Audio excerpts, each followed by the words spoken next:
Welcome back, everyone. Paul Chamberlain, the Air Force guy with Everything RVs podcast. Now, this podcast is brought to you. I bring this to you because I enjoy RVs. I live and breathe this stuff. And my job with this podcast, as well as with my YouTube channel, is to bring you the information that you need so that you can go out and make memories that will last a lifetime. Now, with that being said, today's podcast is being sponsored by Extreme Heaters. Love this company. They're an American-made company right here in Georgia. And it started back in 2004 when he came up with a heater for his boat.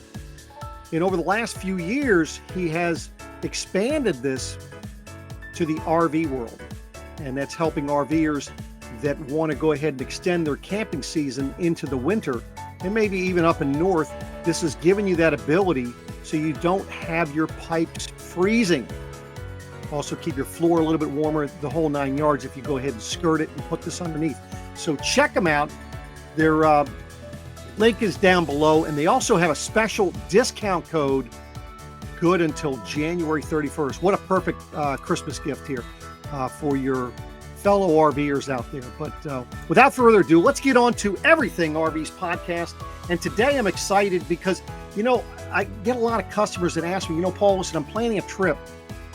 And, what's the best way to go ahead and plan a trip?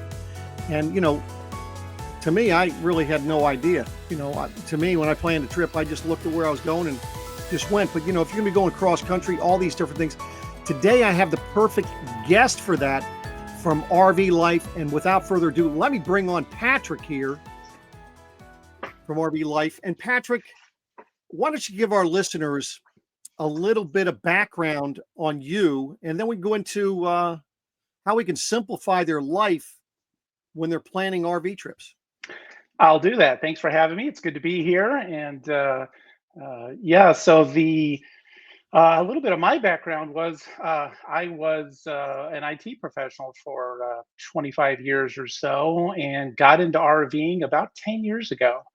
And we rented an RV. We were going to try a trip to the Grand Canyon, kind of see how this RVing thing kind of works, And I learned about RV traveling by sticking myself with a 9-hour drive behind the wheel from Flagstaff to Amarillo, because Google said it was going to be 6 hours.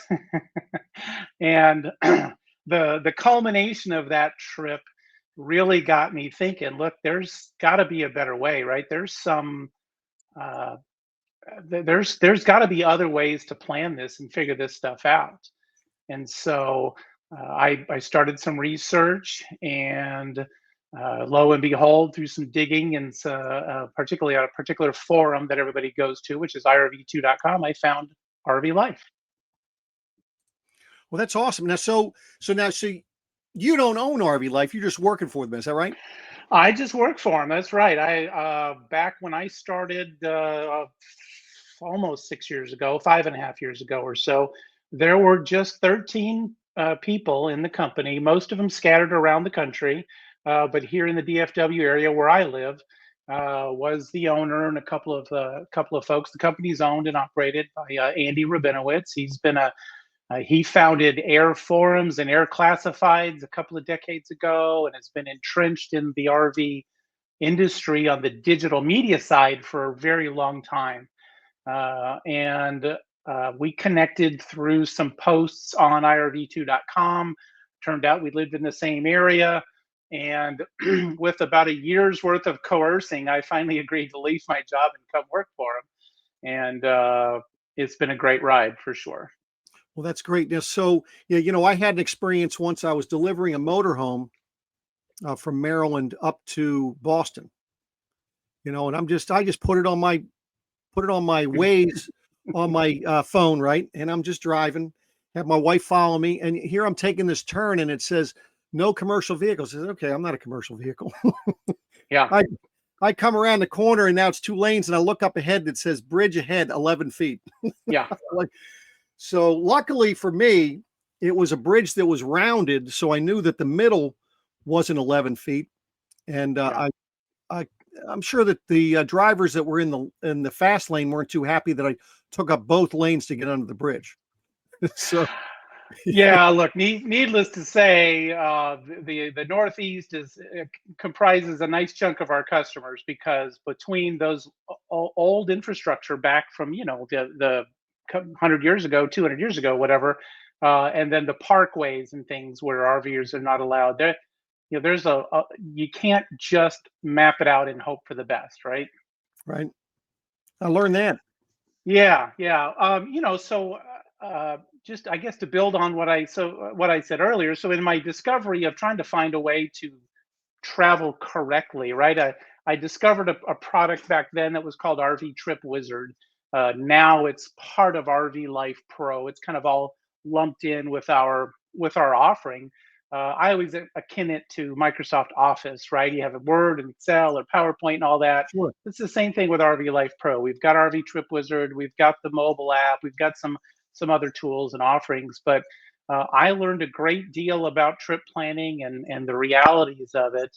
And I felt, as I alluded to, I felt so strongly about the product and the company that I left my job and joined the company. Right. And we did a lot of education early on. Back in those days, again, there was just 13 of us or so, and you wore a lot of different hats at that time. But what I've learned over the years here is that RVers, new RVers in particular, or maybe less experienced RVers, they're still stuck in what I call car think, right? They're still dealing with things on car terms with regard to time and terrain and tires, which is a surprising thing that comes up in trip planning, but it does not so much in trip planning, but in RVing overall. And if you look at the questions out on those forums, tires are a big deal, navigation and terrain and all of those things. And terrain can encompass a lot of things, right? It can encompass finding fuel and not only getting into the fuel station, but can I get there when my favorite phrase is, can I fit there when I get there, right? Right. Oh yeah, Um, absolutely. so those are all nuances that our product addresses, and that we address kind of as a company on a very broad scale. Trip Wizard is sort of the uh, gold standard, and we have a ton of things built into that tool to help with trip planning. Okay. Well, so I think you said something in particular, talking about the like the Waze or Google Maps or whatever maps people are using. It gave you one time. So what you're saying is, with your trip, when you set up your trip in your maps, they're adjusting for the time due to the fact that you're in an RV or towing an RV. Correct, correct. I always say, and we do a couple of trade shows a year. We do a couple of big ones. We do Hershey, we do Tampa, and I've got a team that does smaller rallies and things like that. But I always tell people, or during seminars and whatnot, I always tell people there's two things Google doesn't know about you. It's only two, but there's two things it doesn't know about you, and that is, it doesn't know what you're driving, and it doesn't know how fast you're going. Okay. And so when you've got a freeway from A to B that's 75-mile-an-hour freeway, it doesn't factor in the fact that you're only going 62, maybe 65. Most RVers won't go faster than that. Um, and so you're going to arrive wherever those everyday automobile tools tell you you're going to arrive much later than that. In addition, whereas you and I might hop in the car and drive 6 hours, maybe one stop for the bathroom or something, when you're RVing, you've got fuel stops, and you're typically stopping more than just one time.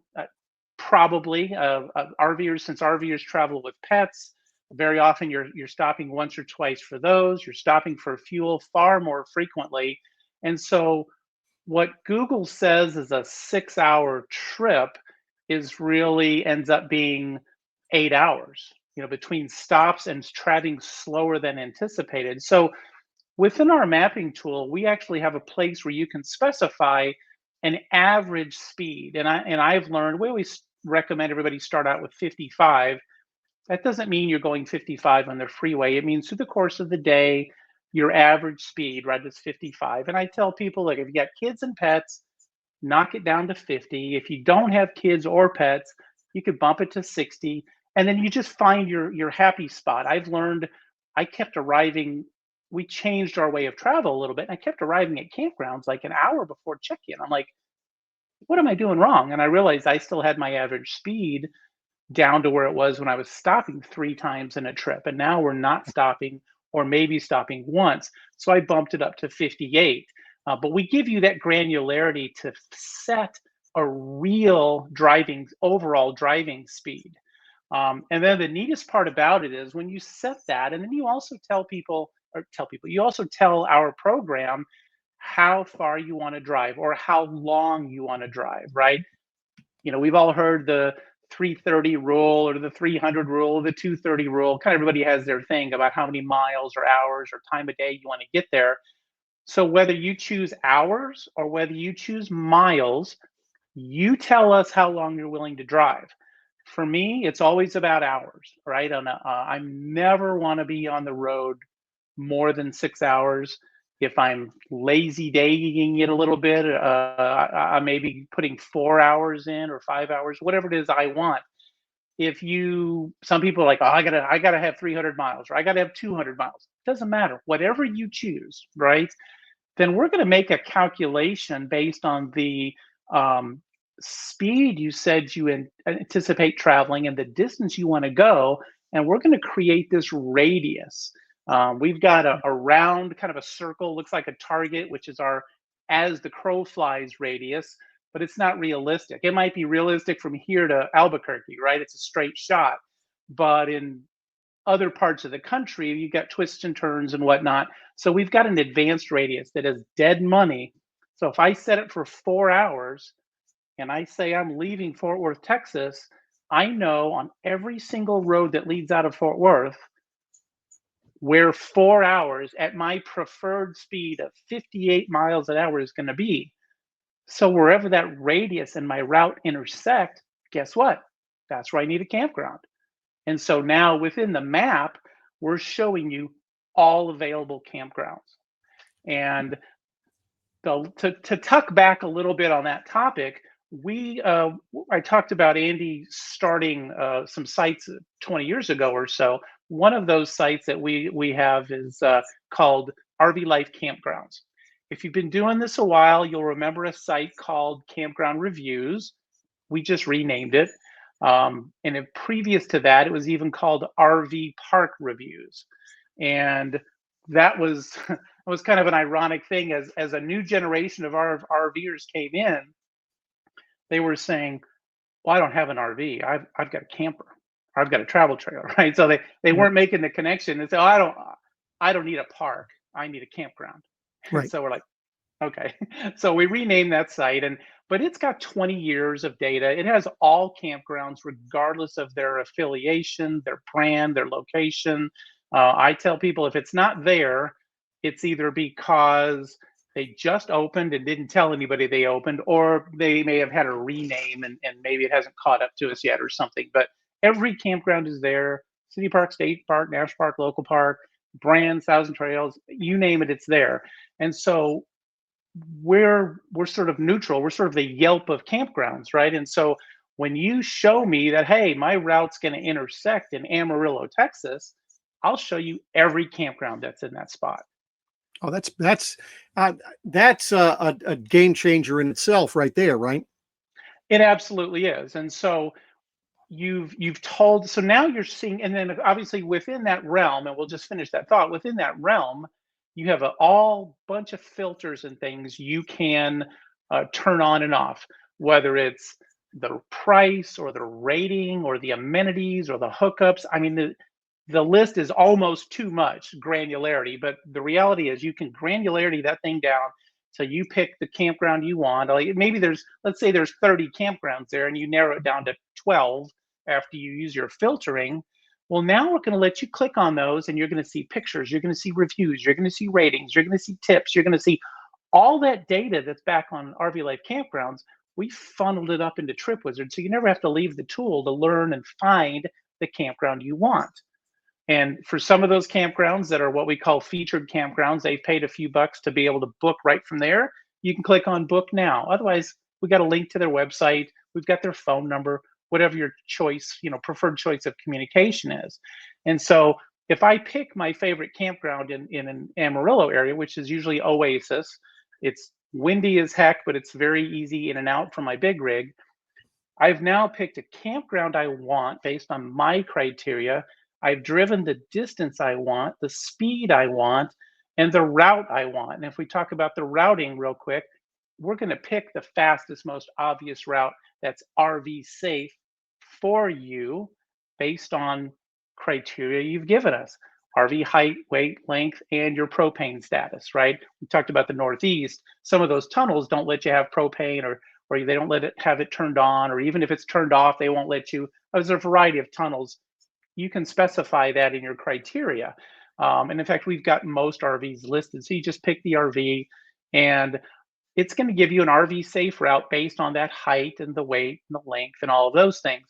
And so now then I can coerce that route a little bit if I want to avoid something, or I want to stop off at Grandma Sue's along the way or whatever. I can add that waypoint in there, or maybe before I get to Amarillo, I'm going to get fuel, and fuel is a whole nother topic. But I've built this first leg of my journey all based on criteria that I want, that I specify, and I know that I'm really going to get there when it says I'm going to get there. I'm not going to show up at 7 o'clock after the office is closed and all of that stuff because I didn't plan, or I use Google or something else. That's awesome. Yeah. And so, yeah, because I know in traveling, I know I've read about a couple of times, I forget what road it is out west there, that the total length that can accommodate the curves in the road is 53 feet. So that's yeah, critical. and there are, and you can put obviously you can put your length in, and we tell people, look, you can put your RV length, your truck length. We always generally tell people just put the combined length, Right. because it keeps you pretty safe. I'm a motorhome owner and I tow a Jeep, so in reality, other than the combined weight, it's just another vehicle following me really closely. Most cases, for me as a motorhome owner, if I do a U-turn, it's no different than if I have my Jeep attached, right? But some vehicles it is, and those are some of the criteria. Those are some of the things you have to do. When in doubt, especially if you're new, just put the combined length of both vehicles and you'll be safer. Well, now, do you have something in your software to help people out with that? And here's the reason why I asked that. Because I know with Lance trailers, they confuse people because they give them an interior length and an overall length. And when you ask people, or when I see things posted on Facebook, people are talking about lengths. People always equate the length of their camper to the model number of their camper. Yeah. Right? Yeah, That's you're because right. the So a salesperson, 32 LX means I got a 32-foot camper, and it's really right? 36 feet, right? No, when we go through that picking process, the length we provide is that final external length provided by the manufacturer. So you're actually having them pick the particular camper. Yeah, yeah. That's We've good. used to be you had to do it manually, but we've got that now where virtually every RV made is in there. And if not, there's a place for you to plug in your own values if you want to. Well, I'll tell you what, that makes a big difference, because I know, I have a 26 model number that's 32 foot 9 inches. But yeah, right. they're all over the place depending on the manufacturer, right? Yeah, absolutely. We alluded it. I alluded it to a moment ago, but when we talk about fuel, so if we kind of look at our trip from 30,000 feet, I've got a stop from A to B at a campground I chose, a route I chose during the time I chose. Now within that space, of course, it's a click of the button to show rest areas, and I can add a rest area. I can add restaurants. I can put in GPS coordinates. I can put in an address. I mean, I can add anything to that trip that I want. Some of the stuff's built in, of course, fuel stations, Walmart, Cabela's. We're going to have Harvest Host in there really soon. We're going, all these things you can add to your trip and build your route. But one of the big factors there is fuel. Now, back when we talked about you providing us a variety of information, another one of those pieces is your fuel.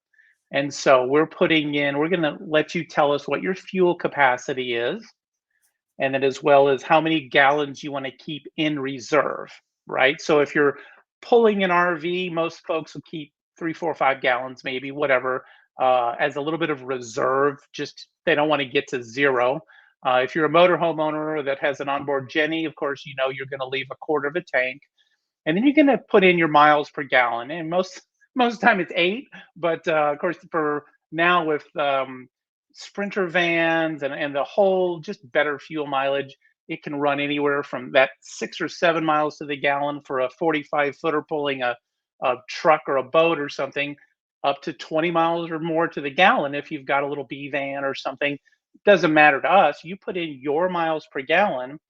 And so we just do a little math and we take your, let's say you've got, in my case, I've got a 100-gallon fuel tank, but I leave 30 in reserve for the generator and whatnot, emergencies and whatnot. And so that leaves me 70 usable gallons times that 8 miles to the gallon. That's every 560 miles on this trip. It's going to show me a triangle, like an orange triangle, that says exactly where I need to get fuel. Right. Okay. And so, yeah, and of course, it doesn't matter what rig you have or what your miles per gallon are, or how far it is. Maybe it's 100 miles. It doesn't matter. We're going to show you an orange triangle there. So what I'm going to do is I'm going to zoom in on my map and I'm going to turn on fuel stations.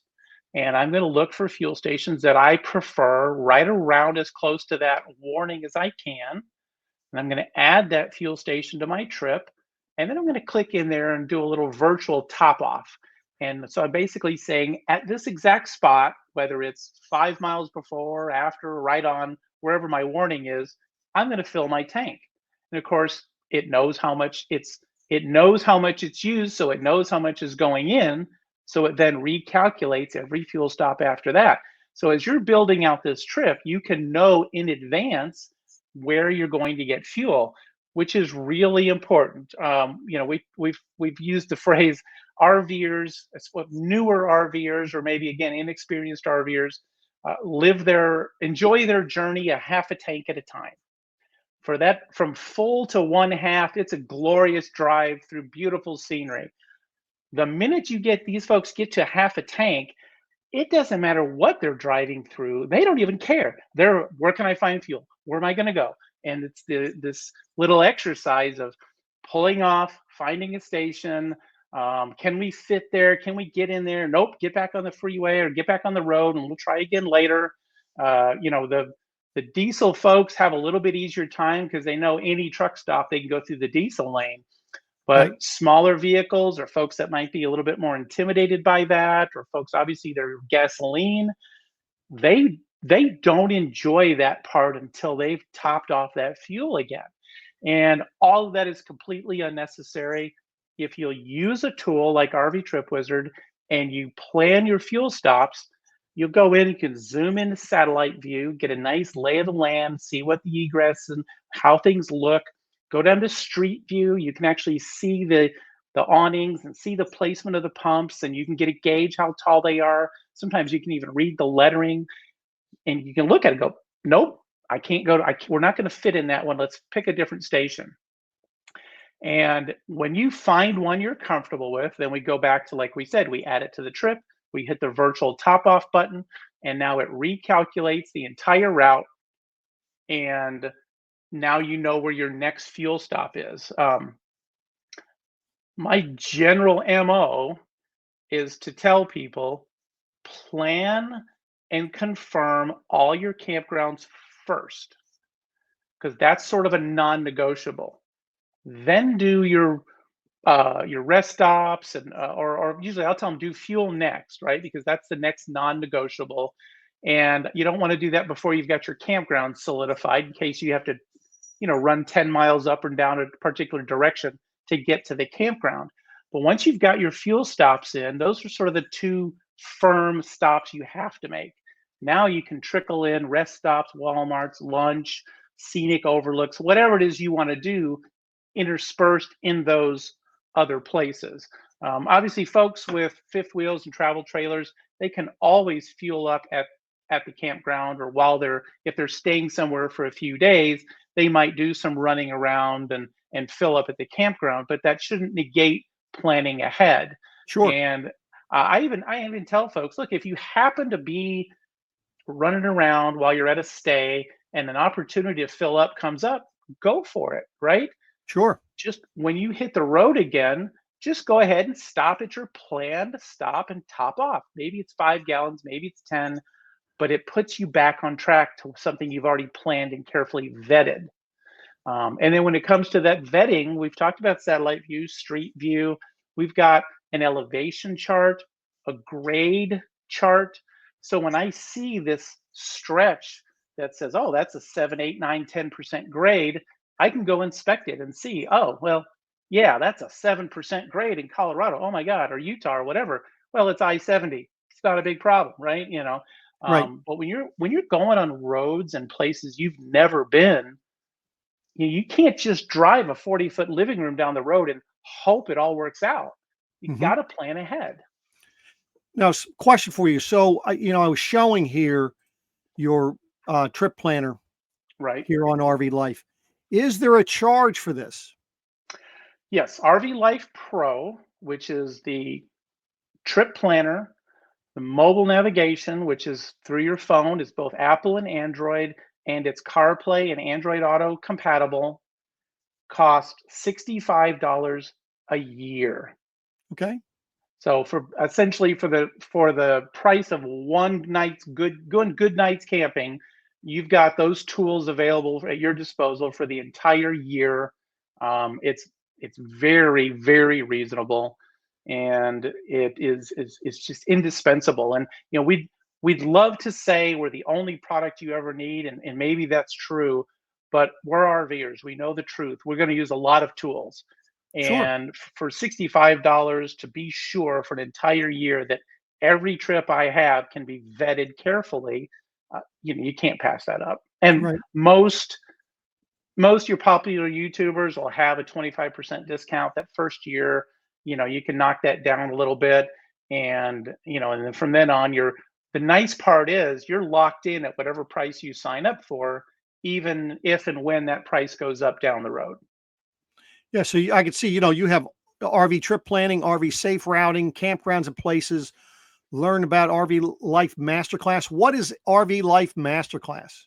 Yeah, so when master class is when you sign up, you get an email that tells you how to log into master class, and and I think if you go hit get started there and see what it does, but it basically is some special video tutorials, and this is unlike YouTube or something where you have ads and everybody's kind of trying to pitch their products and whatnot.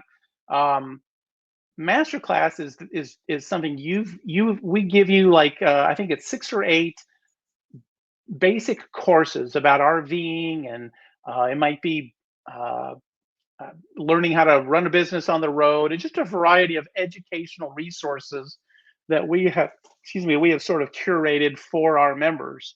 Um, the most recent one is a really excellent beginning RV course that was put together by Tom Kinnemore from enjoythejourney.life. Okay. And he did an excellent job of putting this together. Small video snippets with helpful PDFs and other stuff with it. A really good piece of work. There you go, a guide to beginners RVing. So um, Buyer's Boot Camp, Boondocking 101. I think these are the 6 that you get um, for free. Like I said, we send you a little email that tells you how to get those without having to pay for those. So it's a great little resource. As you know, you can never have too many good resources. And then there's some additional products there or classes you can take that cost something, whatever partner is charging for that. Right. Okay. Well, I'll tell you that. I mean, that's a lot of great information there. So, um, is there anything else that you would like to tell the audience Well, about RV we've Life? yeah, sure. I mean, just to touch on the navigation piece real quick, we've got a lot of folks that don't plan trips. They just want to wing it. And that's not for me. but there's a whole lot of folks that are. And our mobile navigation app does have that same RV safe directions in it. We've now just added traffic avoidance.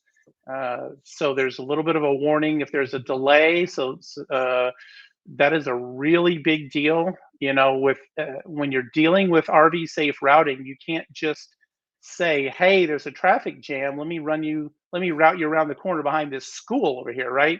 You Right. can't do that stuff. So we've got some mechanisms in there to help with traffic avoidance. They obviously, for those that are pulling your Apple CarPlay and your Android Auto, the stuff's right on your dashboard. There's there's no annual map fee or anything that has to be updated. You just have your regular subscription fee. But aside from that, RV Life has several popular RV forums. Probably the most popular forum out there is irv2.com. And it's just like it sounds, irv2.com. And I tell people, look, there's 100% chance if you Google something about RVing, you're going to end up on our forum. It cannot be helped. There's decades worth of great data there. Sure. And we have some sub forums, some branded forums, Forest River and Montana Owners and Jayco and a variety of other forums like that. And then we've got 7, we kind of fall into the thing of calling them blogs, which is great. But for the newer RVer, perhaps, blogging is maybe associated with someone's personal journey, whereas these are digital magazines with Right. tons of great RVing authors that are real RVers that put out content, and we put out about a million emails a week, a million newsletters, right, that people have subscribed to. These are newsletter emails that share this content and explain RVing at all different levels, talk about new products. We've got just a plethora of information going through the blogs. We've got 2 podcasts, the RV Life podcast and the RV Entrepreneur podcast. Right. And we've Okay. got a YouTube show. The Camper Report Show is a YouTube show by 2 industry veterans, Bob Zagami and John DiPietro. Those guys do a great job talking about what's happening in the RV industry every week. So we got a lot going on. No doubt. Yeah, I've met Bob as well. Good Yeah, guy up there in New England there. So, he absolutely is. anything. So is that about? Did we cover everything that you wanted to cover here today? Because we're all about giving out the information here. Yeah, I think we have. I think the thing that I see the most when I do the shows, right, when it's face to face, I see 2 different sort of schools, right? When we do the small shows, and we don't do many small shows really for this very reason, because you get new RVers coming Right. into the hobby, they don't know what they don't know, right? And so they see us and they say, software? Why would I need software? I'll just use my phone.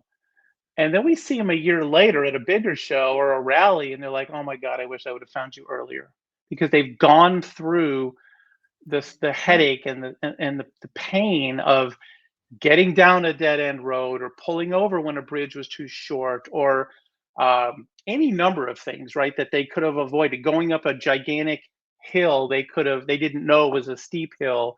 And then of course we see the folks from the rallies, which are already seasoned RVers, and now they're like, hey, and now they're looking for those expert tips, those deep dive, hey, how can I do this, how can I do that, or could you guys add this, could you add that? And Right. our goal is to try to get people to learn and see and use and experience the product sooner rather than later. A lot of people have already gone through the headaches you're going to go through. Learn from their mistakes, and you can't just grab Google or Waze and plan a trip. Now, look, if you go to one campground every other weekend all summer and you never, ever, ever go anywhere else, and you've made that trip successfully, you're probably fine. But if you ever want to go anywhere different, which most RVers will, there's no substitute for the proper tool to do the job. Yep, no doubt. Well, yeah, especially the longer trips, right? Getting out of your comfort zone. Yeah, I mean, if you go anywhere you've never been or you're not sure of, I mean, how are you going to know what's a safe route? You don't have any way, even just something as simple as finding campgrounds, right? Forget all the RV safe and all the directions and all the trip planning. Just finding proper campgrounds at destinations you're going to be at the time you're going to be there Right. is worth its weight in gold. You can't sit here at home and say campgrounds in Amarillo and it shows you what is Google going to show you? The top 3 or 5 most popular after the 3 or 5 ads, right? Right. But there's 30 campgrounds there and you don't know which one's right for you without a tool to help you see those. Right. I see it all the time. Hey, we're going to Mount Rushmore on Facebook. What's a good campground? And you got 3 or 4 people. I say that backwards. 30 or 40 people offering the same 5 campgrounds, and then about 10 people that tell you why those campgrounds aren't any good.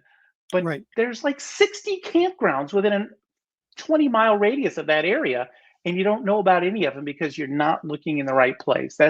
Right. Those are the things that frustrate me the most, is like, why are you not using a tool that's so inexpensive and so simple to show you what's really there versus, Sure.